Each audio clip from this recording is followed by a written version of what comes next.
ظهر الفساد في البر والبحر بما كسبت أيدي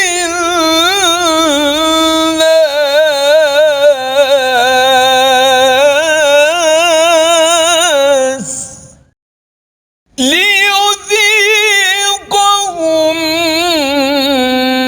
بعض الذي عملوا لعلهم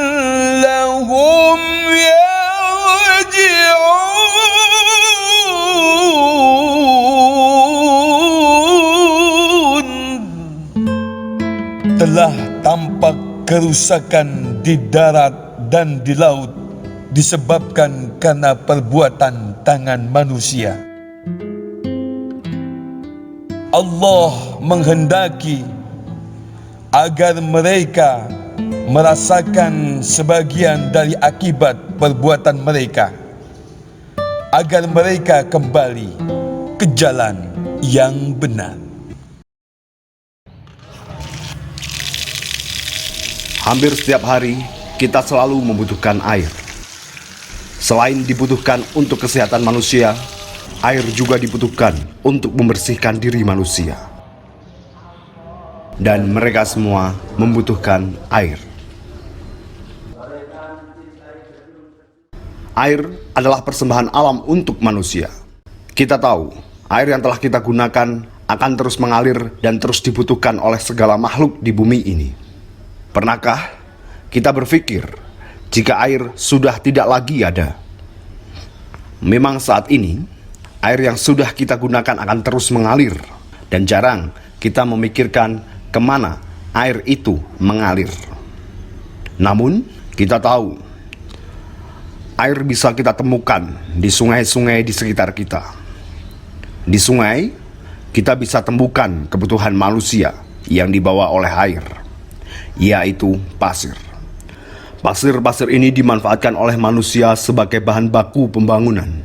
Pernahkah manusia peduli jika bahan baku pembangunan sudah tidak lagi dibawa oleh air? Atau pernahkah kita takut jika yang dibawa air bukan hanya sekedar bahan-bahan kebutuhan manusia? Sudah pas banjir itu, patu tok itu, penuh, patu penuh. Nek banjir kok patu tok. Nggih, mesti sih. Nek riyen pas umur 18 tahun kali atau sakniki bentene tang watune napa? Oh, di Temilawon lah. Oh, niku. Pasir resiko teng niku malah teng resiko teng watu niku susah. Wah, kene mau dikene risiko lagi banjir niku. Banjir kan sangat langsir bangkali niku. Namun hari ini masih banyakkah manusia yang memikirkan asal mula air? Atau masihkah kita ingat materi tentang infiltrasi, di mana air hujan akan disimpan oleh tanah dan keluar melalui sumur-sumur? Mungkinkah kelestariannya akan lestari jika tanah dan tumbuhan kita makin hari makin habis? Contoh di Pagerjo itu pernah digali dan muncul bau belerang di situ. Berarti Sindoro kan punya mulut di situ, digali terus. Nanti nek Sindoro jebule saka Pagerjo ya salah pemerintah loh ya, orang ngeleke. Tuh, Gunung Kembang kan muncul mulutnya di situ ya, itu arahnya Kembang. Sebagian manusia sudah memulai langkahnya dengan mendiskusikan nasib mata air di masa yang akan datang. Sementara sebagian lainnya melakukan demonstrasi penolakan tambang galian C. Yang sudah sekian rusaknya dan tidak ada harapan untuk pencaharian. Mata pencaharian. Pencaharian kita petani. Kalau galian pasir kan pencaharian khusus untuk si penggali dan ini pemborong aja. Kalau kita petani merasa miris di sini. Mau makan apa kita selanjutnya? Kalau mau makan tanah pasir kericak atos gitu loh. Makan pasir. Untuk masa depan kan suram. Kalau tanah ini sudah habis, lalu anak keturunan kita itu mau dikasih pakan apa? Bagaimana penerus tidak kita? ada penghasilan lagi. Airnya seperti apa untuk tanaman untuk sampai hari ini?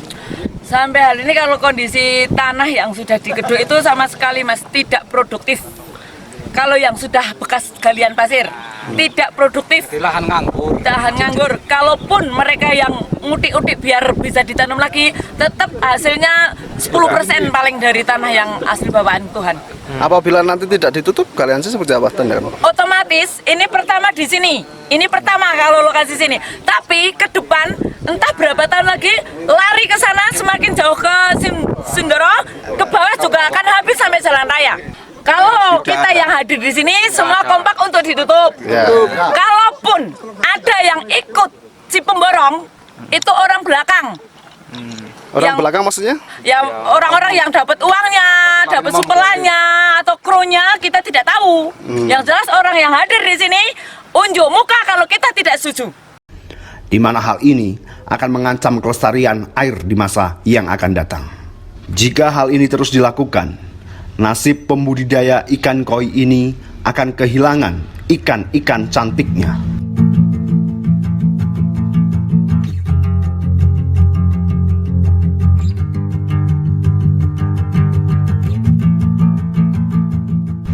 Kita memang tidak dapat berkomunikasi dengan air.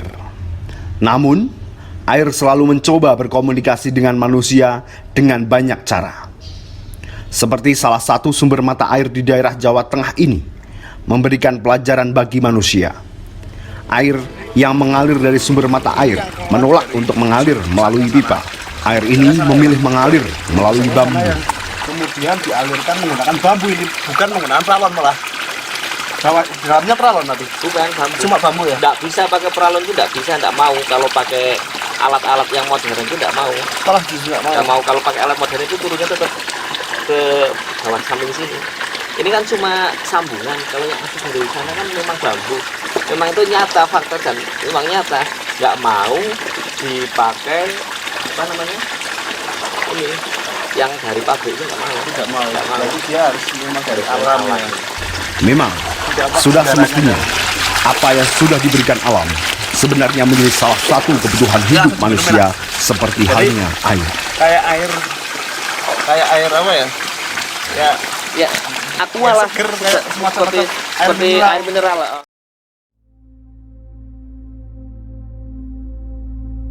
Padahal sejak kecil kita sudah diajarkan bagaimana untuk hidup berdampingan dengan alam.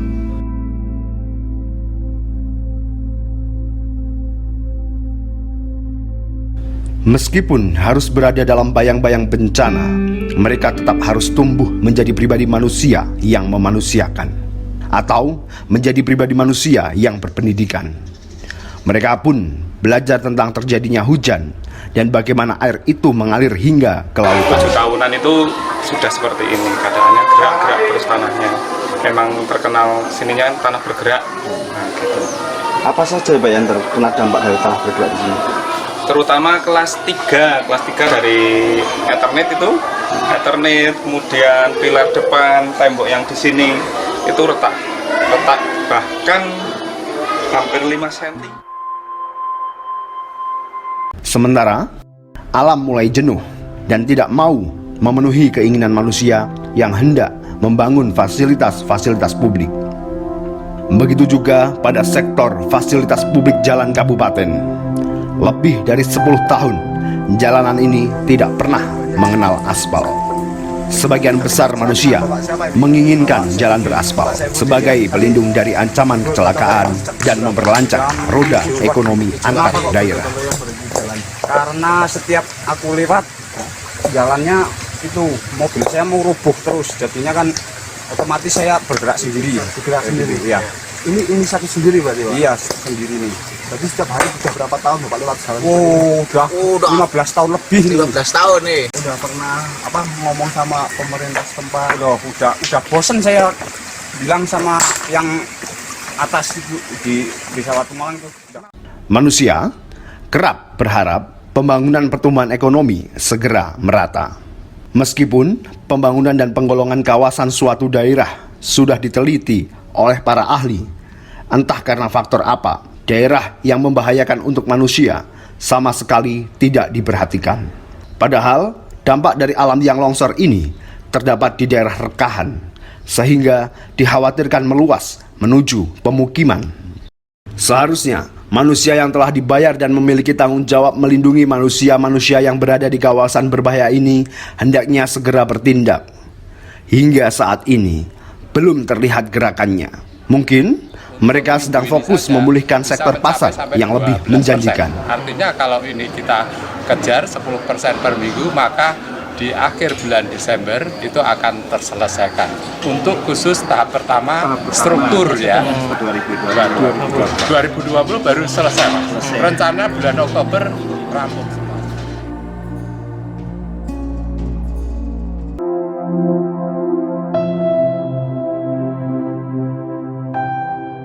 Demi mempertahankan kursi, surat perjanjian diabaikan tanpa menggunakan hati. Sekilas memang demikian, tapi dampak terhadap manusia lain sangat merugikan, apalagi bagi manusia yang tidak mengetahui kisah awalnya. Apakah segalanya hanya tentang kursi beruang atau hanya sekedar ingin dikenang? Demi sebuah kekuasaan atau sudah menjadi kebiasaan, seakan sudah banyak manusia yang dirugikan oleh kalangan manusia penguasa. Gambar ini sudah sedikit dapat menjelaskan. Jadi nek sejarah dalan niku ke nek riku riyen asale sing beda yang sing dipakai. Dijual sing tumbas bapake si calon sing mboten dadi. Dari awal wis politik. Dari 5 calon semua memakai uang. Ya, neng jauh-jauh hari sebelum kita sebelum masa kampanye malah. Dan pula kan ini deh ketemu langsung kali calon-calon ini pun dengan Kang Ulung deh. Caranya aspirasi rakyat saya sampaikan. Kenapa keluarga saya kurang baiknya bagaimana ini? Astagfirullahaladzim ini mas kan terhadap masyarakat. Terus jenengan bertanya, yuk nek soim niku tengah hari kan pripun mas? Kalau misal nantinya ada warga untuk menuntut untuk dibuka, Bapak akan membuka atau tidak, Pak? Tidak. Alasannya? Selama masyarakat itu nggak mau berubah pikirannya, saya nggak mau berubah. Tuntut karena itu hak orang tua saya, hak tanah pribadi, bukan tanah umum. Mas. Kalau tanah itu tanah umum, jalan saya nggak berani, mas. Iya kan? Walaupun saya misalkan nggak sekolah, itu bukan haknya kok mas berani nutup, pasti saya kena hukum. Nah berhubung itu tim-tim dari saya itu izin kepada kedua orang tua kami itu ya udah itu memang tanahnya saya, tutup aja nggak masalah. Saya buat perjanjian. Nanti kalau ini permasalahan itu benar titik-titik temunya ada, saya buka, saya kasih sampai bulan Maret tanggal 28. Berarti sudah ada niatan Bapak kalau misal kasusnya itu selesai? Ya, saya buka itu tanggal 28, tapi dengan syarat mari kita ke depan Rejosari di bawah yang lebih bagus. Memang sekarang Rejosari sudah bagus menurut saya ya mas.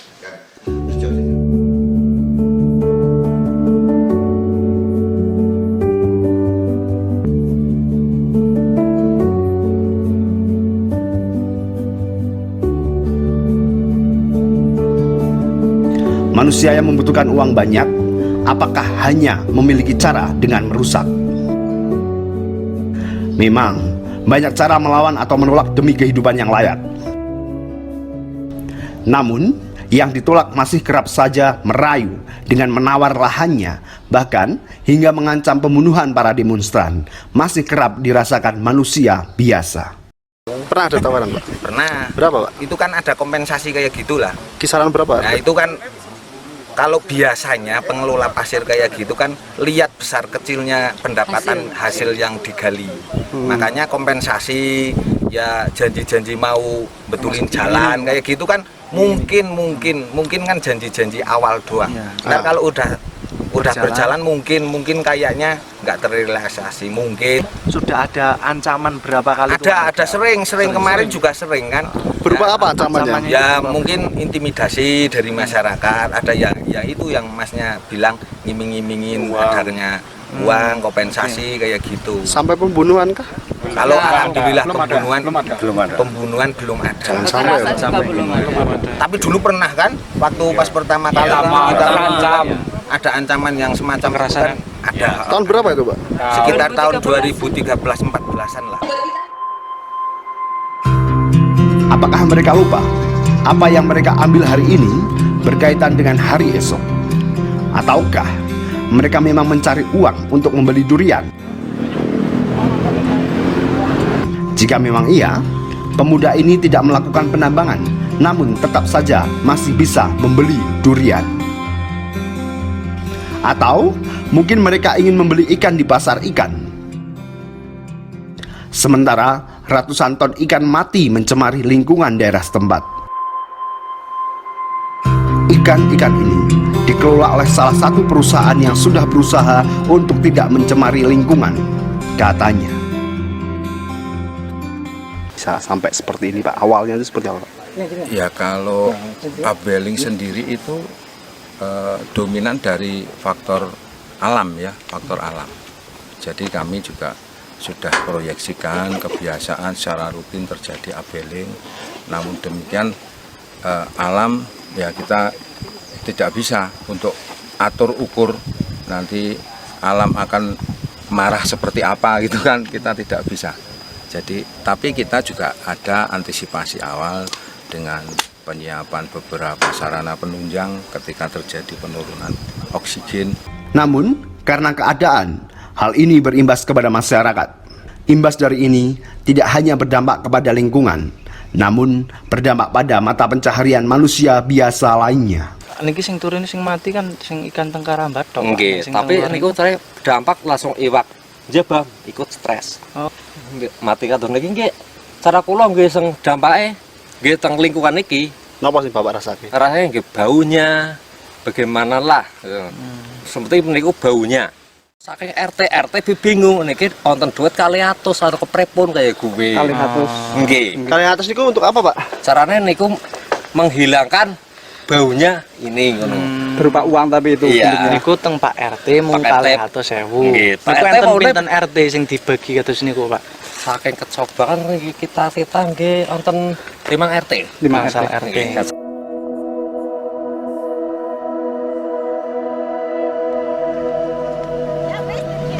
Mata pencaharian manusia biasa yang mengandalkan alam lainnya juga merasakan dampak dari manusia besar yang sama-sama mengandalkan air sebagai alat utama untuk mencari uang. Seperti para nelayan di kawasan PLTU ini. Mereka sudah merindukan kapal-kapal mereka mendarat lebih dekat dengan tempat pelelangan ikan. Nek seniki wonten PLTU lagi susah, nelayan kurang, penghasilannya kurang. Paune lagi mboten enten PLTU nggih.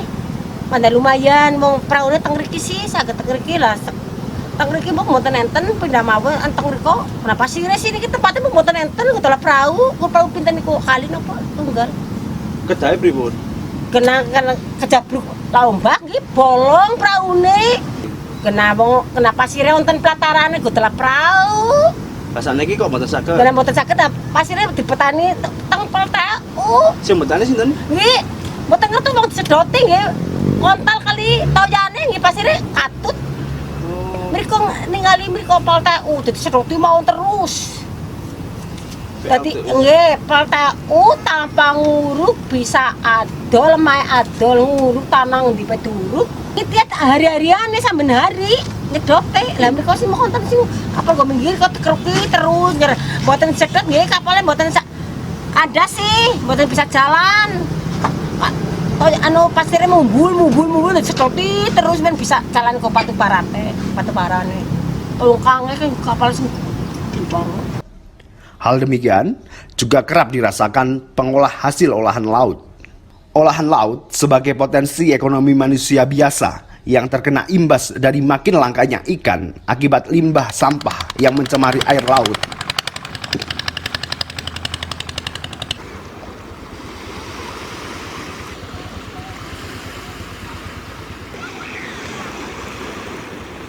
Atau akibat muatan kapal-kapal besar ini, sengaja atau tidak sengaja muatannya jatuh ke laut.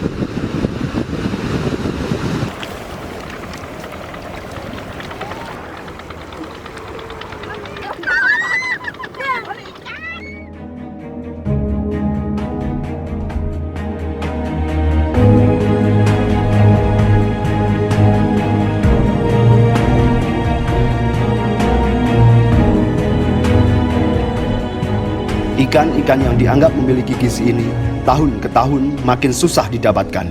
Bersama dengan hilangnya suara program Ayo Makan Ikan. Mungkin karena ikannya sudah susah didapatkan. Semakin hari makin susah saja menjadi manusia. Tatkala alam tidak mau bersimbiosis mutualisme dengan manusia.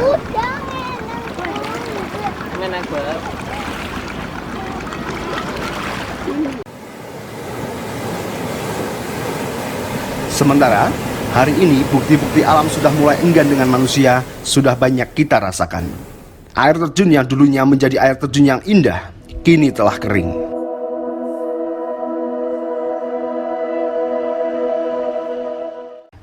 Dataran tinggi yang jarang banjir, akhir-akhir ini mulai sering banjir.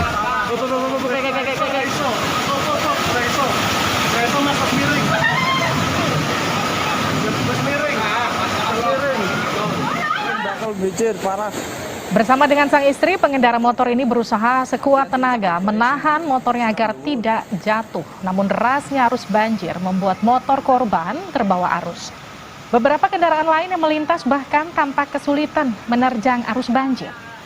Banjir yang melanda jalan provinsi menuju kawasan objek wisata Dieng setelah terjadi hujan deras dalam beberapa jam. Sistem drainase yang tidak berfungsi secara maksimal juga jadi penyebab banjir saat hujan deras terjadi. Sementara gunung yang dulunya diklaim sebagai gunung mati kini sudah mulai mengeluarkan asapnya. Sementara jauh sebelum masa kemerdekaan, di sebuah desa terdapat syekh yang merelakan dirinya melawan masa penjajahan dan meninggal dunia tanpa pernah dikenang jasanya.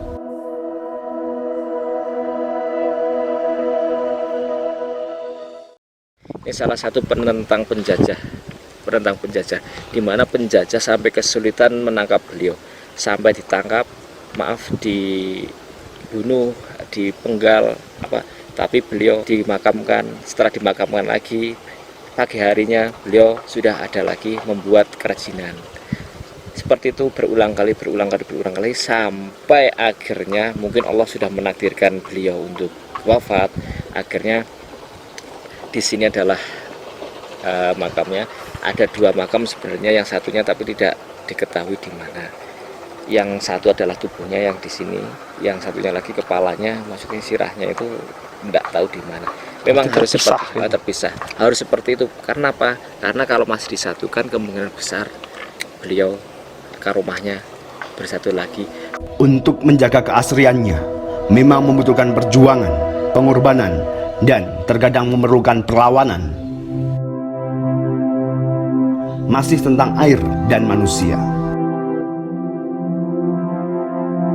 Tapi hari ini masih terdapat manusia yang terus menjaga kelestarian alamnya demi menjaga sumber mata airnya, karena mereka tidak ingin kembali mata airnya menjadi air mata buat mereka. Kunciannya ini, dulu ada kunciannya ini namanya Mbah Sujak, Ahmad Sujai itu. Tapi beliau sudah meninggal, tapi untuk keturunan-keturunannya tidak ada yang meneruskan lah. Memang itu sengaja ini mulut gua ini ditutup karena apa? Kalau dibuka itu ada anginnya keluar dari dalamnya. Bukan angin sedikit tapi besar.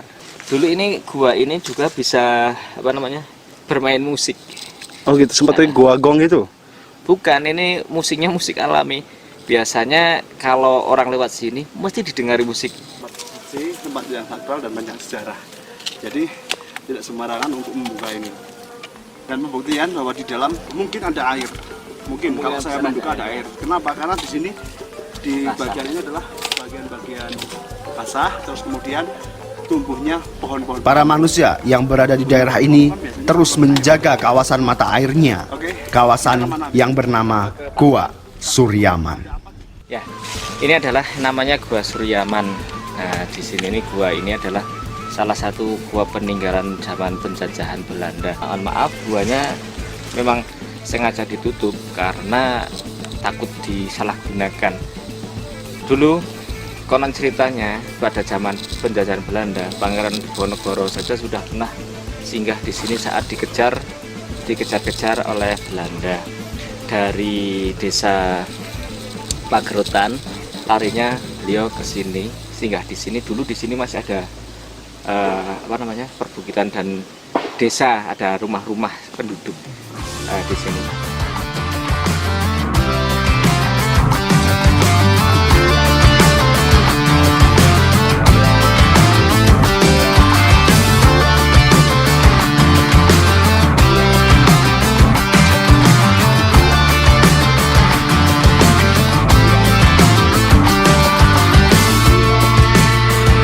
Pikiranku, agar pikiranmu